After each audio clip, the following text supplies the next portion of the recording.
ازيكم عاملين ايه؟ اخباركم؟ وحشتوني والله.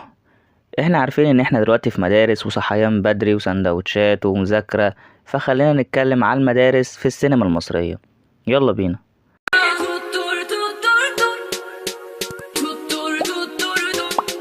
رقم 5 فيلم رمضان مبروك عبد العالمين حمودة سنة 2008 من إخراج وائل إحسان، وبطولة محمد هنيدي وسيرين عبد النور. والفيلم ده بيتكلم عن الفرق بين المدارس الحكومية في الأرياف والمدارس الخاصة، وبيبين لنا فرق بين الطلبة دول والطلبة دول، المدرسين دول والمدرسين دول.